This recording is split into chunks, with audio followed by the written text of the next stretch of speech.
Hello hi అండి. ఈరోజైతే మనము గవ్వలు ఎలా రెడీ చేసుకోవాలో చూద్దామండి. గవ్వలు అయితే చాలా స్వీట్గా టేస్టీగా ఉంటాయండి. మీరు ఎప్పుడైనా ట్రై చేస్తారా? ట్రై చేస్తే కామెంట్ చేయండి. క్రిస్పీగా చాలా చాలా టేస్టీగా ఉన్నాయి. ఈ గవ్వలు అయితే మనము ఎలా రెడీ చేసుకోవాలో ప్రిపరేషన్ అయితే చూసుకుందామండి. ముందుగా మనమైతే 1 కప్పు మైదా పిండిని అయితే తీసుకుందాము. నేను ఎక్కువ క్వాంటిటీ తీసుకోవట్లేదండి, కొంచెమే తీసుకుంటున్నాను. మీరు ఎక్కువ తీసుకోవాలనుకుంటే తీసుకోండి. దాంట్లోకి కొంచెం ఉప్పును యాడ్ చేసుకోవాలండి. స్వీట్ ఐటెంలో ఎప్పుడైనా మనము ఉప్పు వేసుకుంటే చాలా మంచిది. 1 స్పూను నెయ్యిని కూడా యాడ్ చేసుకొని పిండిని కాసేపు కలిపేసుకుందాము. అందులోనే మనము కొంచెం కాచిన వాటర్ మిక్స్ చేసుకోవాలండి. మామూలు వాటర్ కంటే కాచిన వాటర్ పోస్తే మంచిగా క్రిస్పీగా వస్తాయి. పిండిని చాలా మెత్తగా మృదువుగా కలిపేసి పక్కన పెట్టేసుకుందామండి. తర్వాత ఆ పిండిని అయితే మనము చిన్న చిన్న గోళీకాయ అంతా ఉండలుండలు చేసుకొని పక్కన పెట్టేసుకుందాము. గవ్వలు రెడీ చేయడానికి మనము చెక్క పైన కానీ దువ్వెన పైన కానీ లేదంటే ఫోర్క్ స్పూన్ ఉంటుంది కదా, దానిపైన కానీ వేసి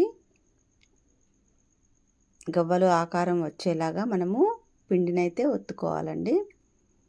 బొటన వేలు పెట్టి ఇలా ఒత్తి రివర్స్లో అంటే మనకు గవ్వల షేప్ అయితే వస్తుంది.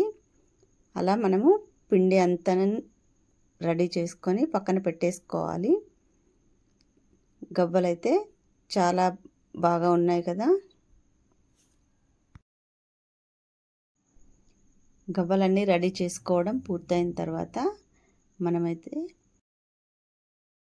నేను గవ్వలు కొన్ని క్వాంటిటీ తీసుకున్నా కాబట్టి చిన్నదే పెడుతున్నానండి. ఆయిల్ పోసేసి ఒక గిన్నెలో ఆయిల్ పోసేసి స్టవ్ మీద పెట్టుకొని మంచిగా హీట్ అయ్యేంత వరకు ఉంచుకోవాలి.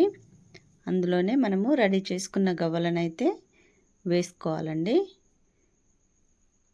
వేసుకొని మంచిగా మీడియం ఫ్లేమ్లో డీప్ ఫ్రై చేసుకోవాలి.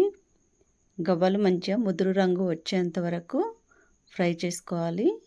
అప్పుడే లోపల అంతా కుక్ అయ్యి గవ్వలు అయితే చాలా బాగా ఉంటాయి. మీకు ఒక ఇంపార్టెంట్ థింగ్ అండి, మైదా ఎప్పుడు కానీ మీరు తక్కువగా యూజ్ చేయండి. అందుకనే నేను తక్కువ క్వాంటిటీనే తీసుకొని చేసుకుంటున్నాను.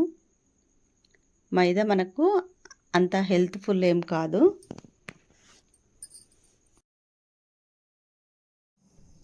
మళ్ళీ మిగతావి కూడా వేసేసుకొని సేమ్ అదే ప్రాసెస్లో మీడియం ఫ్లేమ్లో దూరగా వేంపేసుకుంటున్నా అండి. మంచి కలర్ఫుల్గా రావాలి కదా మనకి. ఇప్పుడైతే వేరొక బౌల్ని పెట్టేసుకొని అందులో మనము 1 కప్పు మైదా తీసుకున్నాం కాబట్టి దానికి సరిపడా 1/2 కప్పు చక్కెర అయితే తీసుకుందామండి.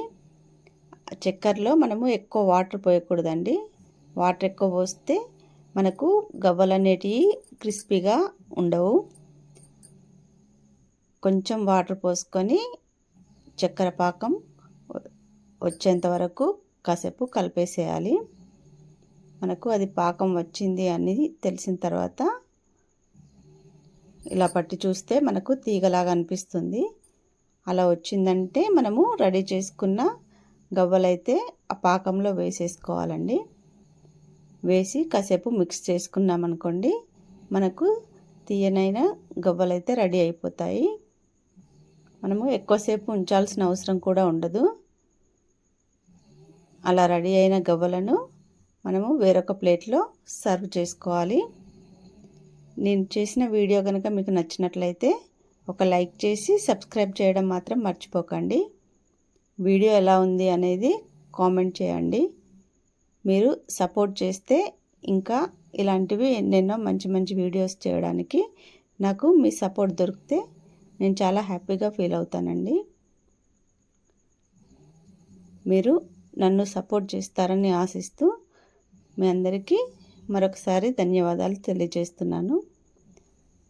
ఇంతవరకు వీడియో చూసినందుకు అందరికీ చాలా చాలా థ్యాంక్స్ అండి. వావ్ కదా, చూసారా గవ్వలు ఎంత చాలా బాగా వచ్చాయి గవ్వలైతే. తింటే మాత్రం సూపర్ టేస్ట్గా ఉందండి. ఒక్కసారి ట్రై చేయండి.